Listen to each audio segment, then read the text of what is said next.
Ladies and gentlemen, welcome to the Professional Experts Podcast. Today we have a very special group of guests with one who stands out in very unique ways, Mr. Les Brown. Leslie Calvin Rucker Brown, son of Mamie Mamie Brown. Mamie Brown, who Yes. currently he lives in Georgia now. And I've got Don Hutson here, and Kevin Davis, and Brian Livingston, and Robin Creasman. We may have others dropping in on us. But Les, thank you for agreeing to join us today as the certified professional expert number 11 out of only 25 that have currently been awarded. What I want to do with our time today is explore how you became a professional expert, because you had a number of other career paths going and had done well a number of times. And then you decided to focus on this one. And Lord, now you're a worldwide name, and you've lived a life unknown in common hours, as they often say. So how in the world did you do it? Well, first of all, I want to thank you. Because of friends like you, I am who I am today, because I got a lot of help and support from you and the members of NSA. And when I look back, and I've been doing a lot of reflecting, on February the 17th, I will be 80-ish. Wow. Oh my God, who does this? I used to think people in their 40s were old. Now that I am 80, I feel like I served at the Lord's Supper, but I got some good tips, okay? But That's what, good. yeah, but I was talking to my grandchildren the other day, and I said to them, live your life the way that you want to live your life, Ooh. and find something that resonates with you, something that you love it so much. It's a calling. A calling is something that you love so much that you do it for nothing, but you do it so well that people will pay you to do it. Mhm. And when I was in the fifth grade, I was labeled educable mental retarded and put back from the fifth grade to the fourth grade. And I failed again in the eighth grade. But I had this high school teacher who challenged me to work out a problem. And I told him, I said, sir, I'm not one of your students. I'm just here looking for my friend, MacArthur Stevens. He said, do what I'm asking you to do anyhow. I said, I can't, sir. And and the other students started laughing, saying, he's Leslie. He's got a twin brother, Wesley. Wesley's smart. He's DT. And he asked, what's DT? What's DT? And they said, he's the dumb twin. And they started laughing. And he looked at me, and I agreed with them. And he came from behind his desk in the kind of spirit and energy that you exude. He said, don't say that again. Someone's opinion of you does not have to become your reality. Do you hear me? And I said, yes, sir. And what I learned from that experience, as we all know, how people live their lives is a result of the story they believe about themselves. And what we do as coaches, as consultants, as speakers, when we speak, and I'm training speakers now at this stage of my life. I had one of my most famous students, Dr. Miles Monroe. He said, Les Brown, there's no success without successors. And so what I people how to do, and what made me stand out in the industry, the majority of speakers are operating under the philosophy of the Dale Carnegie course, which is a very good course. Tell them what you're going to tell them, and then tell them what you tell them. I'm opposite of that. I train speakers and I say to them, never let what you want to say get in the way of what your audience wants to hear. Find out who they are. What is it that keeps them up at night? What's stressing them out? What are their pain points? And when you find out who they are, use your story strategically so that they can see themselves in your story. Create an experience that allow them to step out of their current history, their self-explanatory style, and go into their imagination. And there you can dismantle their current belief system as you share your story and take them to a place in themselves that they can go by themselves. And they develop the courage to become self-persuaded to make some new decisions about their life. And so by creating an experience It sets you apart. See, we're in a time where people don't need us for information. They can Google the information. They can go to Chat GPT and get the information. What allows you to stand out, and what I've been doing for years, is creating an experience with the audience. Oliver Wendell Holmes said that once a man or woman's mind has been expanded with an idea, concept, or story, it can never be satisfied to going back to where it was. Yeah, man, That's good. that's That's some so life good. wisdom right there. Well, Yes, when sir. you were starting out on this path, you know, when I met you, I was on the board of NSA and I was taking the shuttle back to the airport in Tampa, and you had been at that meeting as an attendee, and I think that was your first NSA meeting. Yes. And I remember you're standing up and holding on to one of those little straps. And I was one of the lucky ones that got to sit down. So I got in the bus earlier. And you said, "You're Jim Cathcart, aren't you?" And I said, "Well, I try to be." And you laughed. You said, "Well, I'm Les Brown and I'm going to be a famous motivational speaker." And I said something encouraging, I hope. But Yes, you did. what struck me about that was you said it with such certainty that there was, you know, it's not, I'm hoping to become, I plan to become, it was just, you're going to. And of course, you didn't have any facts to assure you that was going to happen at that time. Can you go back in your mind to those days of uncertainty, but absolute focus? Absolutely. Everything that is ever done has been done from a place of knowingness, Mm-hmm. not I believe. Because belief, it sets up residency in the mind. And, and we've been trained to be practical and to be logical and to be realistic. But when you do something from your heart, the heart knows, the mind believes that you'll find a way to do it. You'll figure it out. You go through the setbacks, the disappointments, the roller coaster experiences of life. You know it is real because it's been accomplished in your mind. And as a result of that, holding on to that vision, that's why we're told a man without vision perish. That if you don't have a vision where you see yourself already living the dream that's in you, because all accomplishments happen twice. First in the mind and then in the without. And so when you operate from a place of knowingness, there's no room for doubt and procrastination and for fear, that you move and act as if you are already there. You know, we've heard that saying, act the way you want to be, and soon you'll be the way you act. We are taught, call forth those things that be not as though they were.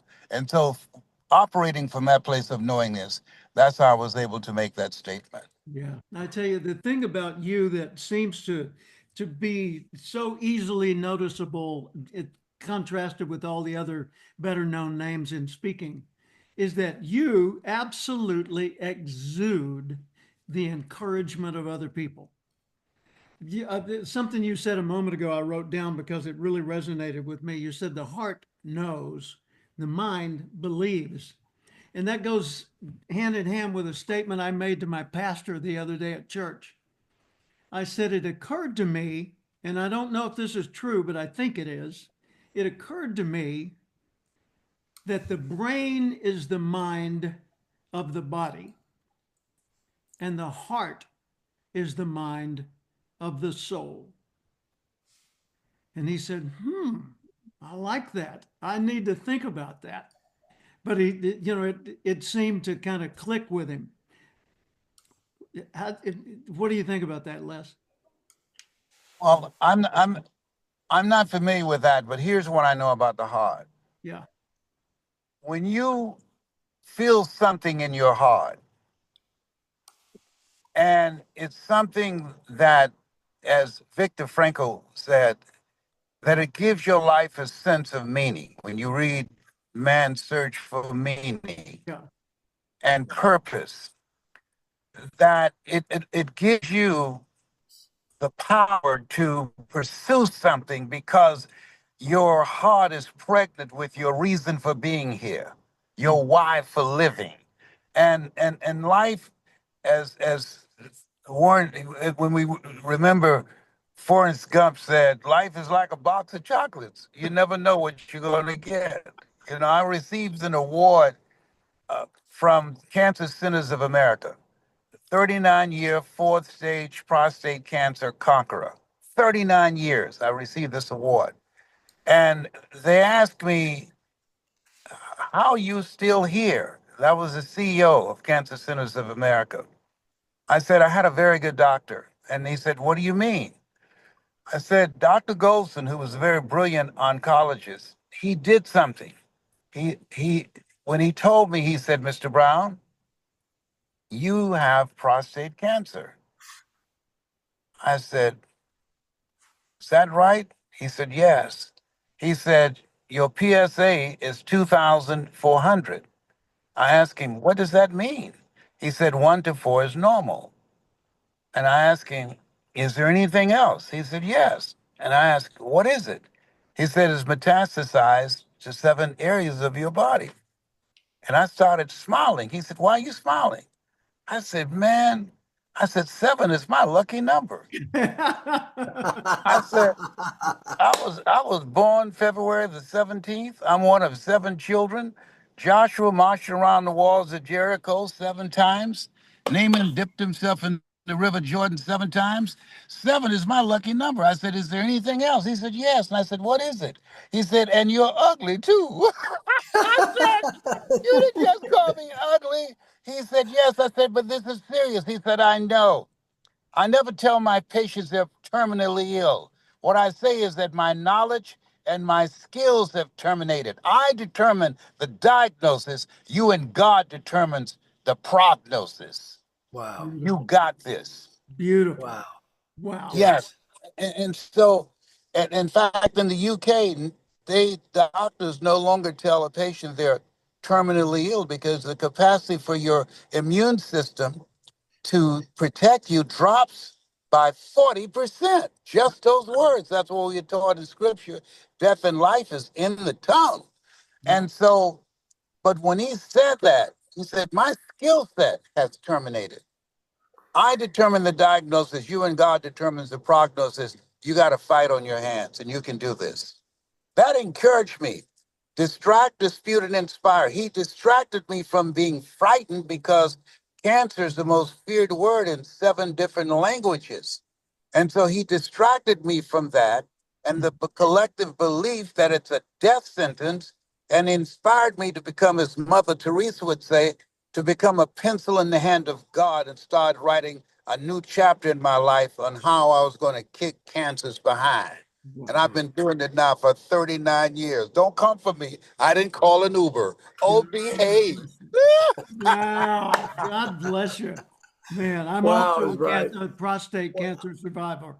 When the doctor told me the diagnosis, I said, get it out. He said, no, you could live with this. We could treat it, and you could live with it for decades and be okay. I said, get it out. I got a whole lot more living to do. And I'm not ready to walk around with a cloud over Hey, my Sam. head. And sure enough, he did. I'm doing well. I was just thinking about you. I'm watching Les Brown being interviewed by Jim Oh, Cathcart. Don, we can hear you right now. It's on a Zoom call. There you go. I've metered Don. There you go. Les, professional expert it's the certification that all of us have received, and it's sort of the main theme of what I do through Cathcart Institute now is I take people who are an expert in something that's worth paying to learn about or have them do for you. And then I show them how to build a profession or a career around that and to become like yourself, a specialist who's hired for his unique ability, usually hired on a temporary basis, hired by lots of people as opposed to having one employer. And so that's coaches, speakers, consultants, advisors, authors, specialists, people like that. And I want I want that to become as popular as the Speaker Hall of Fame CPAE has become. I want people to aspire to be a certified professional expert. And that's why I have highlighted people like yourself, like Don Hutson, like Nito Kubain, Brian Tracy, folks like that as examples of what a professional expert looks like and ought to look like. So that's where we're headed with all this.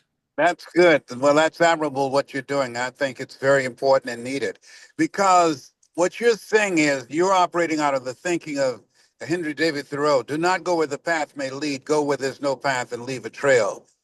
That when you hold yourself to a higher standard and your real certification is determined by the kind of quality of impact that you make with the people that you serve with integrity, with determination, and always elevating your thinking and elevating your skills. We're in this place where Peter Drucker said, we must unlearn, learn, and relearn. There are many speakers and coaches and different professionals who have the capacity to be more successful.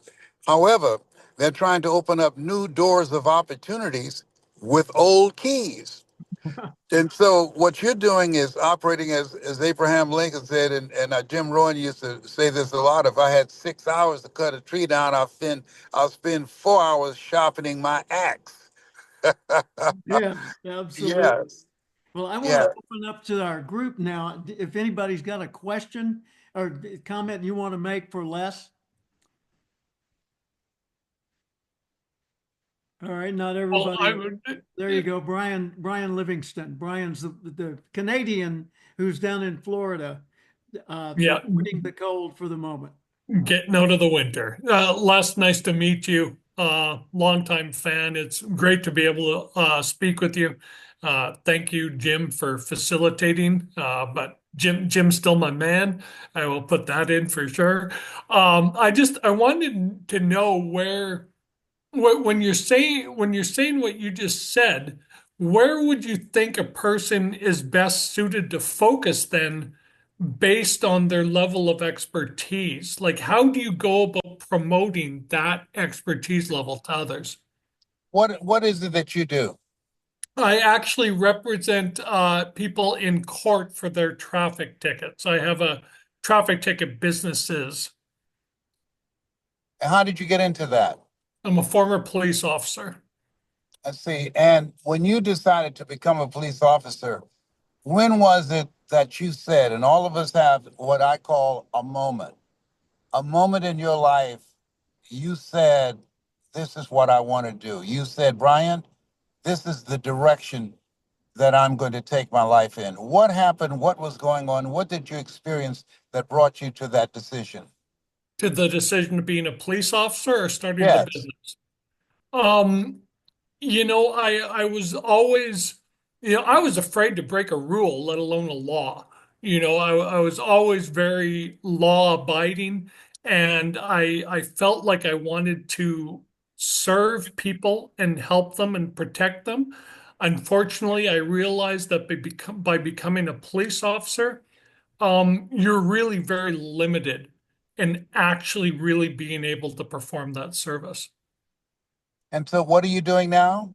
I represent people in court against the police for their traffic tickets, Oh, actually. boy, And you he's a have an senior interesting life. consultant with Let me share something. If I were in fact you, I would talk about that. It was a director out of New York. He wrote a movie. And it's called Do the Right Thing. Ladies and gentlemen, as I talk to you right now as a former police officer, as I look at the profession where I am right now, where we literally now are examining and looking at the profession that I was once involved in, here's what I know. Living from a place of integrity. And integrity is to judge a man not by what he does, but what he does that he doesn't have to do. And what we're doing, we're not anti-police officers in that profession because they put their lives on the line every day to serve us. But we all know that absolute power corrupts absolutely, and that we must hold ourselves to a higher standard. and that we must be willing to do the things we can to maintain the level of professionalism and service and the protection that we're providing for the public. I'm encouraging you, take a stand with your life. Join us in this effort to begin to create a new kind of thinking and upgrade the values that we have and that represents the next greatest version of ourselves. Wow. That's awesome. Thank you very much, That Les. is awesome. Appreciate that greatly. You're welcome very much. You may not have No, heard was that helpful? Yeah, but was that helpful? That was beautiful. Yeah, no, it really is, and that gives me a new direction. I think I will go with Jim's help. All right, well, Jim can do it. That's the man. Thank Yep. you. And something else about Brian Livingston is that he is a senior consultant with Grant Cardone's network. And so he works with people in a coaching capacity as well, outside of his business as the traffic ticket representative. Oh, yes, I know Grant very well. I've spoken for his organization. Yep. Yes. I noticed Brian Tracy just tuned in. I don't know if you're able to come on mic or not, Brian, but if you are, unmute yourself and say hello to everybody. Brian Tracy, Look at that smiling face. It's I'm here because of Brian Tracy. I I was listening to him at a very challenging time in my life and trying to find my way. And he said, the average American reads one book a year. If you take the time and just be intentional and read one book a month in an area of your interest, in 5 years, when the average American would have read 5 books, you read 60 books, that will make you an expert. I took that to heart. And because of Brian, that's why who I am now. I know more quotes than anybody except Brian, because when it comes to information, that is the man. How you doing, my brother? That I, is I beautiful. love you, Les. You know that. Yes, I love you and so good to see you. And I love your kids as well. It's just such Thank a you. pleasure to see you. Thank you. Same here. Man, we've got some royalty with us today. We've got Brian Tracy, Don Hutson, Les Brown. Whew. I feel really honored that you guys have chosen to join us today and to help all of us get a deeper understanding of how do we spread the message that you were just talking about, Les, that the importance of starting from a place of integrity. That is so powerful because from that point forward, everything else makes sense in a whole different way. When you start from a place of integrity, technique is negotiable. Changes along the way, completely optional, but staying the course on what's right, what matters, and what will make a difference. That is powerful stuff. I have an answer for that. When I was a young man, I went off to see the world and I traveled all over Africa from Tangiers all the way to Cape Town with a Land Rover. And I worked with Dr. Albert Schweitzer. And when he was the greatest philanthropist in the world, and he had this one-liner. He said, "Men must be taught at the school of example, for they will learn at no other." And that's basically the answer to your question is we must be the example. We must be the person that we feel that other people should be, Yeah, because your kids will look at you and they will hear what you say and ignore everything you say, but they will watch what you do. absolutely. And that will shape their character. Wow.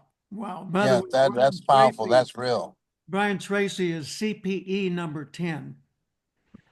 So we've got 10 and 11. Let's see where Don Hutson falls into this. We've got Don Hutson at number 6 of the CPE. Robin Creasman 24, Brian Livingston 23, and number 15 is Kevin Davis. So what a lineup of awesome people. Well, for the first time in my life, Jim, I finally ranked above Brian Tracy in something.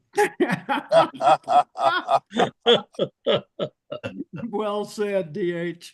Well said. Uh, Let's see, I've got a chat open here. Somebody said something. I'll see what this is. Oh, Brian said, and you forgot about Robin Creasman. Yeah, no, I can't forget about Robin Creasman. He's in my mind every day. Ah, wow. There's so many directions I could go right now. I want to just take a couple of moments. See this book, What to Do When You're the Speaker? Both people have endorsed this book that you're looking at on the screen right now. Les Brown and Brian Tracy, both. And I think the reason they were so willing, other than just friendship with me, to endorse that book is that I wrote the book not to teach people how to be a speaker, but to talk to people like us in this group today about the things we need to know to be able to deal with a room that is terribly cold or immensely hot, or somebody comes into the meeting during your speech and they say, President Reagan's been shot, or someone else comes in and said, oh my God, the Twin Towers have been, whatever. When we look at our careers and we look at all these moments, these powerful, life-changing moments that have had an impact on us, how do you think about that? How do you cope with things like that? And that's who I wrote the book for, so that people would feel much more confident no matter what their topic when they get into a situation that they had never even considered might be possible. Like right now, imagine if you were booked right now to speak in the Los Angeles basin. Wow. At a time like that, you don't think about yourself. You don't think about the speech. You think about the audience and the world. And you say, okay, we are a group of people, and everything great in the world that's ever been accomplished had been accomplished through a group, as Margaret Mead said, a small group of people who are committed to the same cause. Indeed, that's the only thing that ever has changed the world. And so you look at that as an opportunity to get the collective mind and energy of those people focused on the greater need. And I think that's a powerful point to come from when you're standing on a platform or sitting in front of a microphone with anybody. I'm here to make the world a better place. The rest of this is committee work. One of the one of the things that my son is also a speaker now and doing very well. My daughter is a speaker. They're earning between 15 and $20,000 a talk, which is a good indication. Yes, it is. And one of the things that we talk about is preparation, preparation, preparation. We're really obsessed with the importance of preparation for every talk. Even if we've given the talk many times, always prepare. And I think that's what you're saying, Jim, is Yeah. one of the things that people who read your book realize how important it is to prepare so that you're ready for almost anything that can happen. And especially prepare for your material, no matter how many times you've given it. Mm-hmm. My son, Jim Jr., who you both know, and Don knows him as well. Jim Jr. is 53 years old. Um, he has had a 26-year career with the Four Seasons Hotels as a senior executive most of those years in the human resources area. In the last 3 years, he's been resort manager of the Four Seasons Biltmore Resort in Santa Barbara, where he was first hired as a sales clerk. Brian, back when we were there for the Speakers Roundtable meeting, you remember that long ago? Yes, I And do. so Jimmy started there as a sales clerk long ago. And then 26 years later, after having been the HR exec and then finally the corporate HR guy that was sent around to New Orleans and San Francisco and LA as a hired gun from corporate to help fix everybody. He is now, starting yesterday, his first day on the job, he's left the Four Seasons and he's the assistant general manager, soon to become general manager of the Santa Barbara Inn right on the beach in downtown Santa Barbara, Wow, living the life of congratulations. his dreams. And that's where he's Fantastic. from, and that's where his son, my grandson, lives in Santa Barbara. Mm, That's wonderful. yes, that's great. You Les, know, you said something about handling disruptions Yeah. and things that we don't expect. I had to speak at an event in Detroit, Hmm. and for a guy named Jack Boland, it was called the Church of Today, Hmm. and the air conditioner went out. How many people? It Thousands. was filled, it was 3,000 people, it was filled standing room only. Mm. And when I came in, everybody was fanning, and I'm searching my mind, what can I talk about today? And so when they introduced me and people were fanning, I said, tonight I'm going to talk to you about Joe versus his volcano. hmm, I said, what is it you experience when you're near a volcano? And they said, you're hot. I said, yes. Shake someone's hand on your right and left and say, when you're hot, you're hot. And when you're not, you're not. And they did that. They stopped fanning to listen to how I was going to deliver that message. The response was so strong. I got so fired up and excited myself. I ran off the stage because people were seated around the stage and jumped over the people that were seated near the stage and bust my behind on the floor. I guess my butt said that'll teach you, that'll learn you. But what people stopped fanning because I took the heat out of the equation. And Yeah. sometimes you have to flow with how do I make this work for me? If somebody have a room next to you and they got a loud PA system that's coming through the walls. I've had those experiences. And I Hmm. know those of you have too. I say, ladies and gentlemen, this is a good example about life. Listen to me right now. Part of listening to this thing called life is that you got to focus on what's important. And the book that's by Og Mandino called The University of Success, he said most people never achieve their goals because they become sidetracked by secondary activity. The secondary activity of the noise coming through the wall represents the noise of life and the people that are going to make it and can hear the things that I'm saying because of the discipline of their thinking and their focus, they get something of value out of it. And so I made it work for me. I said, this is life and it's going to be noisy. That's the way it is. Think it not strange that you face the fiery furnaces of this world. You will, not you might, you will have tribulations and distractions. Wow. It, I feel like I just fell into a bowl full of money. It's just there's so much value in what we're doing here. Don Hutson, would you come on the screen? Can you do that? Are you in a Don, position? where are you? It's been such a long time. How Actually, you I've been doing? trying. There's my photo. I'm trying to come on live, but I think my camera's on the fritz. Okay, well, we'll But go I with want to the say image that something, you've got Jim. on the screen, but I'd love to get some of your observations and comments here because we're looking at, let's just mention Og Mandino, one of the great influencers in the field of personal development of all time. I mean, he's up there with Earl Nightingale and W. Clement Stone, who was his boss, and a whole bunch of others. And all three of us knew Og Mandino, worked with him in various ways. So that's pretty powerful stuff. Don, you were there in the earliest days of this profession taking shape that we call professional speaking. Give us some observations on what you picked up in our dialogue so far. Well, Og is one of many, Jim, who had such a great influence on all of us at our somewhat younger ages. If I may, let me say something to Les first.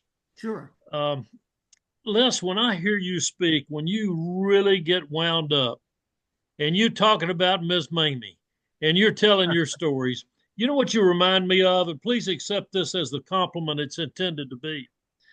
Reverend John Wesley was asked as he was approaching the pulpit to give his sermon one Sunday morning before he went up. Someone said, Reverend Wesley, how is it that you Sunday after Sunday are able to provide such an intense inspiration for everybody in your audience. You just captivate everyone. He said, "Oh, when I share all my feelings about the love for the Lord, as I approach that pulpit, I set myself on fire, and people come from miles around to watch me burn." That's Les Brown, man. Yeah, it Wow, is. I love that. You Certainly. Thank set you. yourself on fire, and people come to watch you burn, brother. Wow. Yeah, thank you so much. I like that. I'm going to borrow that, okay, and There I'll you give go. you credit for it. Go Yes. for it, man. And just for the record, So, John Wesley was the founder of the Methodist Church. So no small yeah. deal there, right? Yes. Now, Don Hutson has something that very few people in the world have. He has a world class, and when I say world class, I'm talking Smithsonian Institute, right? World class library of personal development and inspirational works. He's got it going back to, the early days with Samuel Smiles and the Richard Halliburton and Orison Martin. oh, Orson. What about Dare to Be Great? Do you have those? Say it again. Uh, what Dare is to the Be list? Great. Dare to Be Great. Do you have that series? I absolutely do. No, you don't. Oh Yeah. man, I would love to get a copy of that. Now you're talking Dare to Be Great. That was, what was his name? Yeah, Glenn Turner. Lynn W. Glenn Turner. Turner. Yes. I think I've got that list, but I hadn't seen it for a while. I'll have to look for it.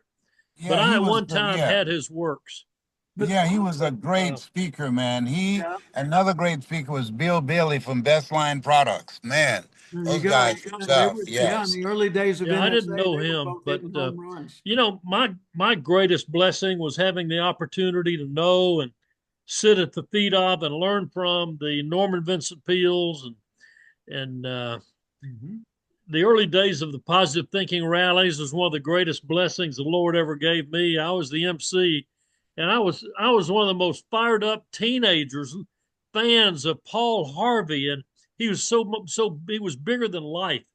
And I was a teenager with a part time job. There you go. Yeah, Jim, Positive Living Magazine. Yeah, but look at this. Who's that kid on the bottom right? That's Don Hutson in So who's that? Wow. Paul Harvey, 1926. Cavett, Linkletter, Nightingale. Yep. Boy, Yeah, that's a that's powerful great. lineup there.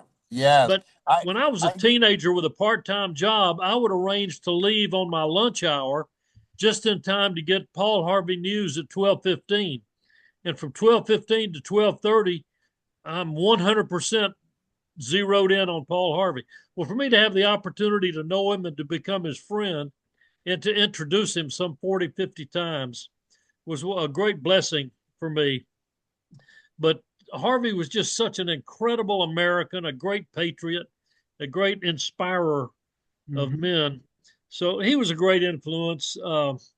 Dr. Kenneth McFarland was also, Jim, one of my great influences, Oh, mine too. and Yeah. he's one of the people I heard very early on, and he's the reason I'm in this business today. He was such an amazing influence. And a little bit later, several years later, it took me like 5 years to talk him into joining NSA. But he finally did. Because I remember distinctly over dinner one night, I said, Dr. Mack, you need to be a member of NSA. He said, Don, at this juncture in my life, I just don't need that. And I'm not much of a joiner. And, he gave me 3 or 4 reasons. I said, Dr. Mack, I know you don't need NSA, but NSA and its members need you. And he said, well, if you feel that strongly about it, I'll join. And then shortly after that, we got him to speak at the Louisville convention, and he was wonderful. But That was my all first these people were such an incredible influence. It was such a blessing for me to have an opportunity to get in this business early at age 21, Yep. getting hired right out of college to sell tickets to seminars with Ziegler and Cavett, And Zig was McFarland, a and all of seminar them. It was just a salesman at real first, blessing. right? Isn't that true? Zig was a seminar salesman like you were at first? Yeah, my first 1,500 speeches were 30-minute freebies to 6 or 8 people, There you trying to go. get them to sign up to come to our seminar. Yep. But By that's the where I way, learned how to speak and really develop my skill. that NSA convention in Louisville, Kentucky in 1978 was my first ever. And I was just squeaking by to have enough money to get there. And so I couldn't come to the luncheon where the Speaker Hall of Fame awards were being passed out. And you were in that room.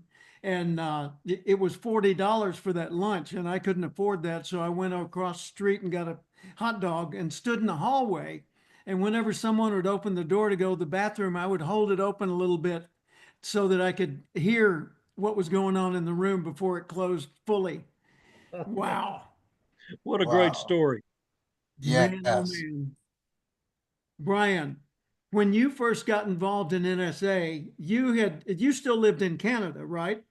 Yes. And we met in New Orleans. I was speaking at the New Orleans, I think it was the Fairmont Hotel down there, and at the NSA convention.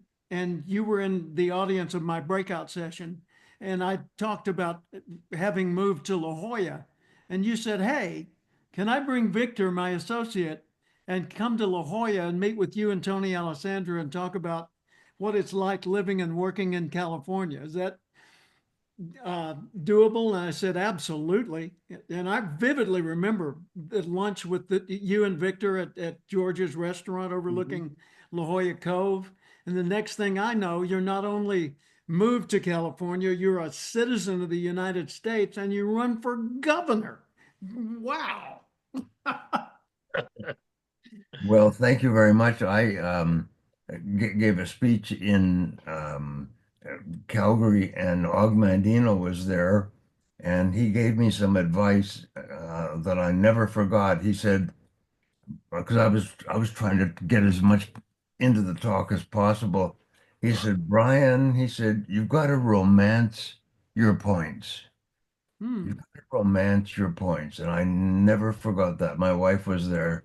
We still remember that. We have to slow down and take time and romance the points. And then he told me that I've got to join NSA. Yeah. And so I joined NSA when Patricia Fripp was the president.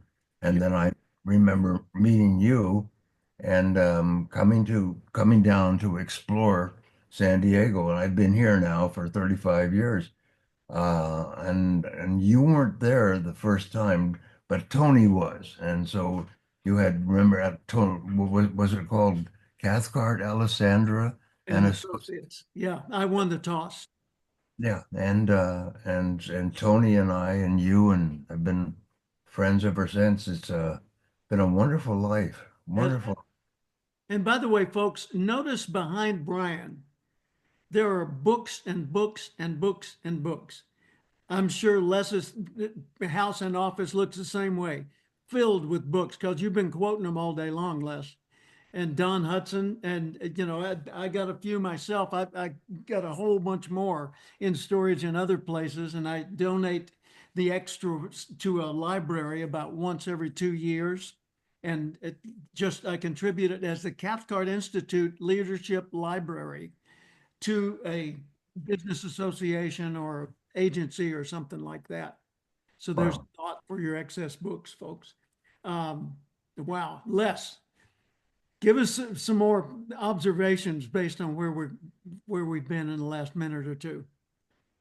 Well, one of the things that I learned from Brian Tracy that I think that all professionals must do, and especially this new group of speakers who just speak to sell as opposed to speaking to serve.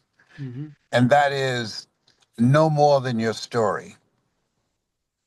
That when I listen to Brian, he reminded me of this high school teacher who told me, Mr. Brown, there are three things that will contribute to your becoming successful. Number one, develop your mind. You don't get in life what you want, you get in life what you are.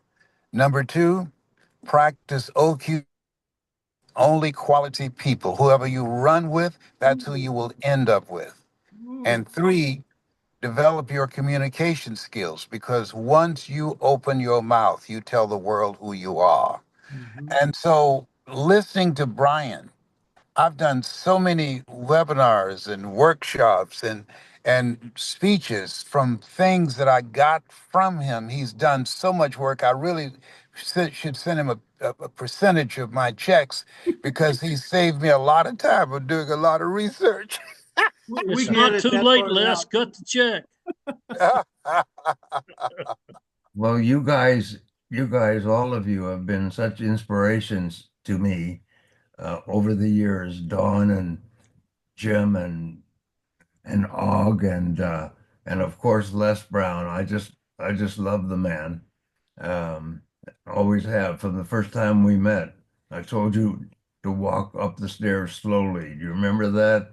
Oh, yes. Listen, he told me when you go on stage, don't run up, take your time, and look at the gap between the stage and the steps. So I put information on to other speakers when I was backstage.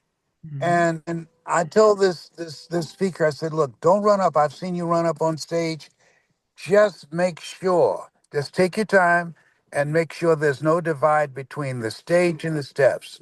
Yeah. He said, man, I've been running up on stage for years. And sure enough, he ran up there. There was a gap between the stage and the steps, and he fell forward and broke his leg. Wow. He Wow. did not listen. Yeah. You know, there's a book called The Kabbalion, and there's a line that says, the lips of the wise are sealed to the ears of the ignorant. I listened. And I take my time. I don't run at all. No. Well, one of the things I do when I'm in a room and there's that darkness at the front, all the lights are on the stage, the audience is huge, and you're sitting there and you've got that gap between you and the stage, is I look at that whole pathway, what I can see of it in the darkness. And so I gauge everything based on calculating that distance. And if I'm going to run, it's once I get on the stage. It is not Yes. on the way to the stage unless it's running down the aisle in the audience.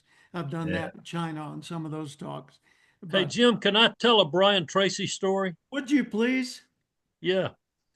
So years ago in our speakers roundtable group, we met at Silverado in the wine country of California. Yep. And typically on a Saturday night, we would have maybe cocktails at 6, dinner at 7, and then the dinner would go on. It might last 4 hours because we would go around the table, and the members of Speakers Roundtable, of which there are traditionally 18 or 20 at the meeting, would get up and do 5, 6, 8 minutes, and much laughter. Oh, yeah. It was just the whole thing was a labor of love, and everybody was intricately involved in it. But we at Silverado, we're drinking that good California wine, and we had a good bit to drink that night. But we get seated at dinner, and I'm at the same table with Tracy. I said, Brian, I want you to get up and recite some Robert Service tonight. He said, oh man, I've had too much wine. I can't do that. Well, I had to ask him like 4 times over about a 20-minute period. But finally, I won him over.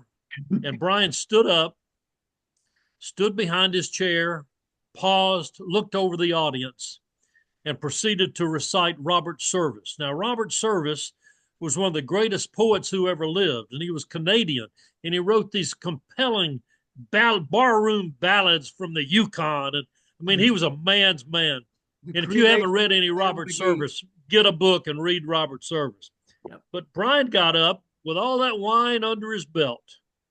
I think he did maybe 12, 15 minutes of Robert Service and never missed a beat, with every little moment of emphasis in the perfect place. Tears almost came to my eyes. It was just an unbelievable happening. And I'm sure you remember that, Brian, because I had to badger you to get you to do it. But the fact that you remembered and could recite all that Robert Service poetry was unbelievable. And for those of you who don't know, Tracy does have a photographic memory, so he's better off than most of us. Thank you so much, Don. By the way, just a little observation with regard to speaking. I learned from Ron Arden that studying and practicing poetry is a fantastic way of learning how to be a great speaker. Mhm. Poetry is so good for you, and I gave a speech to $1 Million Roundtable, 5,000 people, standing ovation. And what I did was I practiced speeches 50 times before I gave that talk, because they said I would do $1 million worth of speaking business if I got to speak for the $1 Million Roundtable. And I did, and I did. But I really practiced poetry, and I practiced Robert W. Service poetry. So it's a good thing if you want to help people to become better speakers, to show them how to encourage them to learn and recite poetry. It's That's, a wonderful thing. and you You mentioned know, Ron Arden. Ron Arden was a theater director from South Africa who had moved to San Diego, and he was hired by Ken Blanchard to do presentation skills training for Ken and his team. And so when Ken was in Speakers Roundtable, he booked Ron to come in and spend a day with our group. And we would sit in a U shape, the 18 members or so that were present, and Ron would sit at the end of it, and then we'd get up one at a time and do 5 minutes. And then Ron would give us feedback, and then the group would give us feedback because they were all experts. And I mean, even Cavett Robert, the founder of the National Speakers Association, in his 90s or at least late 80s, was getting up and doing his 5 minutes. So this was an amazing, amazing forum. The greats of the industry sharpening their craft right there in front of each other. And Yes. Ron Arden used to say, words have shape and taste. He said, take the word like quick. Don't ever say quick. Say quick. If you say fire, say it that way. Don't say fire. The words have meaning. Rough, smooth, heavy. And I love the artistry he brought into it. So thank you for mentioning that, Brian. Do any of you have any questions or comments for our team of world powerful experts here at this point? Robin? First of all, this has been fascinating, unbelievably honored to be a part of this. I kind of know the answer, but I just want to hear it as from you experts. Having been in the industry for a long time, you guys, and I came in afterwards about 2002 or three, I think.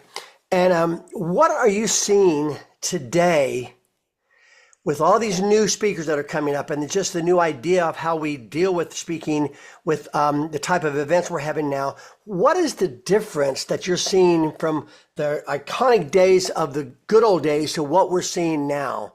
And is it a positive or not? What are your general thoughts?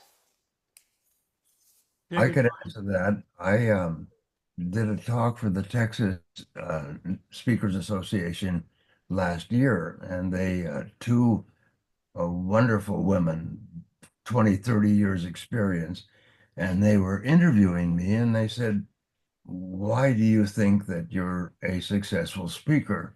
And I said, well, there's three reasons.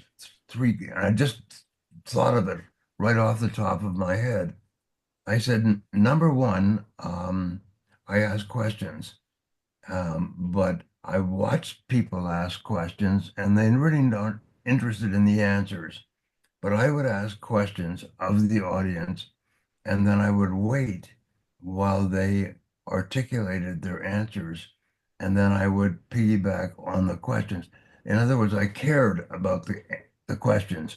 So you don't just ask questions to entertain the audience or as a gimmick. What you do is, if you're going to ask a question that you really want the answer to.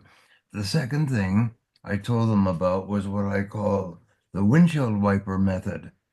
And they said, what is that? And I said, well, the key to speaking well is to understand that we are in the business of edutainment. That means right brain, left brain. See, the left brain is the intellectual brain. The right brain is the emotional brain. And if you go too far in either direction, the speech becomes boring and it's no longer Mhm. entertain, whatever. Yeah. Um, Edutainment, yeah. edutainment.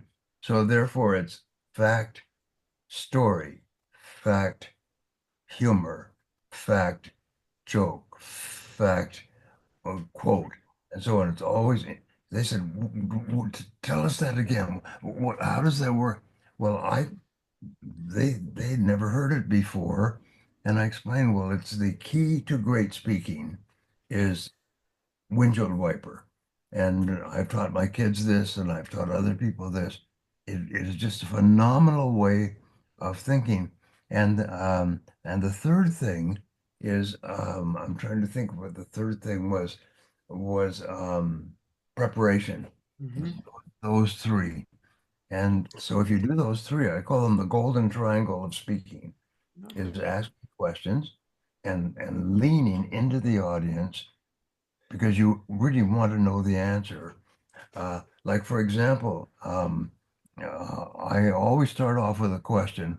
When I'm speaking to a sales audience, I have 1,600 people there. I ask this question. I say, before we begin, how many people here would like to double their income in the next 6 to 12 months? And everybody raises their hand. So now basically I own the audience. They're in my hands. And I say, well, over the course of our time together, I'm going to show you how to do that. And so let's start with a seminar. And they said, whoa, whoa, whoa, whoa, whoa. Everybody said, well, no, no, we want to know now. We want to know how to double our income now. And so I give them a very simple technique. I'm sharing this with you because it's priceless. I say, well, according to the research, the average professional salesperson makes 2 new calls per day on average. Half are above, half are below. I know some who make 2 calls a week or even less. So therefore, if you want to double your income, what you do, in assuming that you're an average here, what you do is you make 4 calls per day. And because of the law of probabilities, you will double your income. And you don't know where the sale will come from, but you will double your income. And people look at me stunned and they look at each other and they say, that's that's just a piece of crap. I mean, and they tell me, I've been in my business for years. I've been only for 10 years. I said, look, just give it a try. And every single person who gives me feedback afterwards said they couldn't believe it. They couldn't believe it. After several years in the field, they doubled their income in a week just simply by writing it down, keeping accurate track, and making 4 calls a day. Yeah. 2 calls a day is one every 4 hours. 4 calls a day is one every 2 hours. Is that doable? And they all say, well, yes, that's doable. All right. And it's up to you. Anyway, I pass that on to you because I'm no longer using it, but it is priceless. You have the entire audience in your hand. And I say, I will give you other ways Yeah. as well as we go through the day. But this way is guaranteed to double your income. And if you want to triple your income, then just make even more calls. Anyway, but that golden triangle Mhm. of ask questions and care about the question and answer the question, and the windshield wiper, left brain, right brain, left brain, right brain. If you spend too much time on either side, you actually bore the audience. They want to be. You are edutainers, and so therefore you bring their brains alive. So they're basically with you the whole time. And then the third thing is prepare, prepare, prepare. You can never prepare too much to Indeed. give a Beautiful. good. Profound wisdom, although simple, not easy. Yeah. Simple. A lot of the solutions that we need are simple, but not necessarily easy to do. We've got to wrap it together now, and I want to give Kevin a chance to ask a question or make a comment, And then I want to go back to you, Les, and to Don for any closing comments that you might have. Okay. Kevin, you have any comments or question for the group? Kevin Davis? Yeah, absolutely. Thank each of you. It's an honor to be on this call. I mean, all of you have been my mentors through listening. I got Don's cassette tapes at a Automotive Oil Change Association event. Oh my goodness, 25 years ago, maybe met him there, and Or more. or more. Yeah, it's a long time ago when I first got started in the oil change business. And of course, Brian, Les, it's an honor. But Les, one thing you said, I love how Jim said when he met you, and you said you were going to be a famous motivational speaker. And I love the way you said that the knowing is different than belief. So what caused you, or what point in your life did you decide, or that this was what you were going to do? I was at an event, and I know, and all of us have had experiences of being at an event and somebody was speaking, and you were in the audience and you said to yourself, she's talking to me or he's talking to me. I was at a Bob Proctor event, Wow. and I'd been going to seminars for about 14 years. I would go, and my heart would say, I can do this. But by the time I got to my car, my mind convinced me that I could not do it. At this event, is a Bob Proctor event, a guy was speaking and he stopped. He said, there's somebody here. And he started looking over the audience who should be on this stage. I'm standing in your dream, but you've convinced yourself that you don't have what it takes to do it. And he started talking again on this point. And I said to myself, I don't have a college education. I never worked for a major corporation. How can I teach and train people how to do something I've never done? And then he stopped again in his speech. He said, this just dropped in my spirit. And he looked around the audience, and I'm asking myself, is this guy looking for me? He said, I don't know who you are. He said, I do this because I love to do it and I make a lot of money. But you like to help people. He said, the reason I'm standing up here and you're seated out there, I represent the thoughts you have rejected for yourself. When he said that, that was a gut punch. I jumped up, and at this time, you could make a telephone call for a dime. I ran outside to a telephone booth where Superman used to change his clothes, okay? And I called my mentor, Mike Williams, who wrote the book, The Road to Your Best Stuff, who saw this Les Brown before I saw him. I said, Mike? He said, yes. I said, I'm not rejecting myself anymore. He said, Brownie, calm down. I said, no. He said, my mother has breast cancer, and I promised her she wouldn't go in a nursing home. I can't get a regular job like everybody else. And I love to speak. This is who I am. I'm not rejecting myself anymore. He said, I believe you, Brownie. I said, will you help me? And he said, yes. And I believe, ask for help, not because you're weak, but because you want to remain strong. And ask for help and don't stop until you get it. That was a deciding moment in my life. Wow.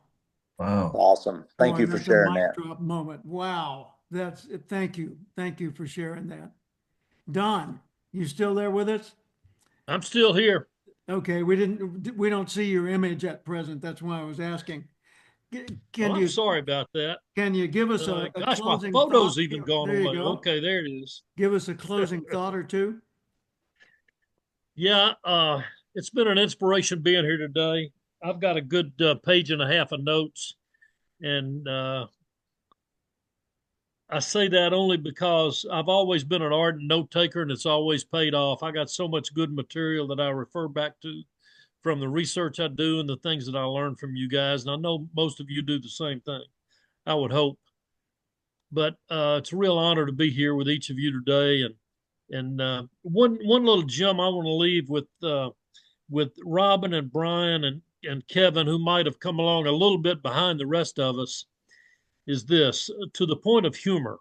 I love Brian's story about right brain, left brain, Mm-hmm. but I want to say this to you about humor.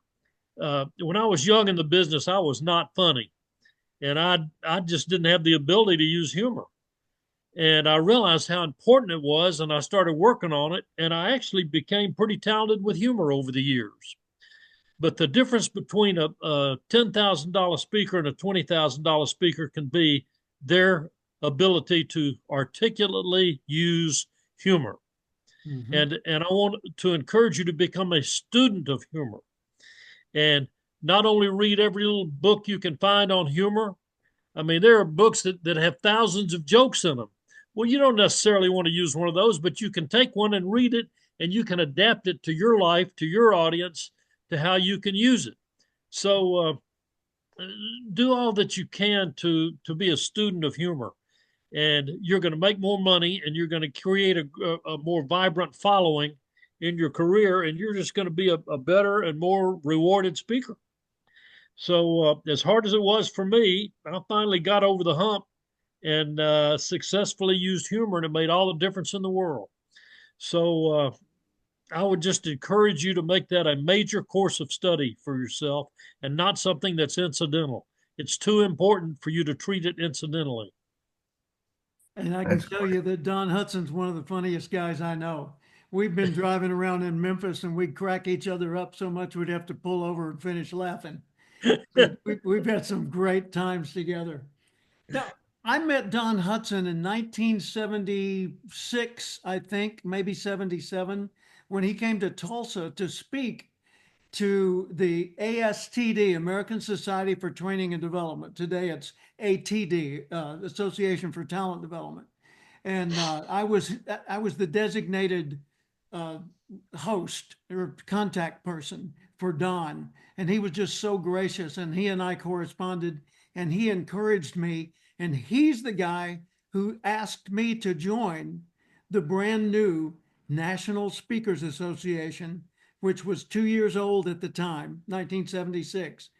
And it cost $60. And I remember thinking, boy, that's a lot of money to join an association. Today it's way over 1,000. But Don believed in me at a time when I needed believing to come from the outside, because my belief in myself was limited, kind of like Les Brown sitting in that audience. And Bob Proctor's protege up there is reaching out and touching Les's soul and didn't know it was Les he was reaching. And, you know, likewise with Brian Tracy. Brian and I both, our roots go back to the Earl Nightingale inspiration. Earl inspired me, inspired Brian. Brian's album, The Psychology of Achievement, came out with Nightingale Conant just a year or two after the Relationship Strategies album I did with them, with Tony Alessandra. And Brian and Tony and I were among the top like 5 out of 30 or 40 Nightingale authors, bestsellers worldwide. And that was our ticket to the big time. So today we've had the equivalent of a 1 hour and 10-minute speakers roundtable gathering, because this is what Brian and Don and I so many times over the years had 2 or 3 times a year. And I got to tell you, this is, you can tell, it's just pure gold. And there's so much inspiration from this recording today. I need to hear this 3 or 4 more times. And if I got nothing else out of today but the early quotes from Les Brown's comments in the first 5 minutes, it'd still be a life-changing experience. So thank you all 3. Okay, before you go, I would like Yeah. Brian repeat that quote again about how we should make our lives an example because our kids are watching us. What is that quote again? It's from Albert Schweitzer. He said that you must teach men at the school of example, for they will learn at no other. Teach men at the school of of example, for they shall learn from no other. I love no that. Other, Thank no you. other school Yes. than that. Yeah. Yes. It's what you are speaks so loudly I can't hear what you're saying. Yes, that's powerful. Yeah. Well, God bless all of you, and thank you so much for joining today. And you 3 power presenters, wow! You know, look at the magnetism you've got, Les. I announce you're going to be on the program. Brian shows up, Don shows up. Man, I mean, we start multiplying.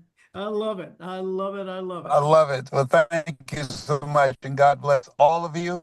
were born and preserved for such a time as this. And as Jim Rohn would say, in life, let it find you conquering a new mountain, not sliding down an old one. Such a beauty. Thank you, folks. Wonderful. Thank you Thank you so guys much. Take care. so much. Thank you all. Thank you guys. See Thank ya. you. Bye You now. bet. Thanks, Thanks. everyone. Bye. Bye bye.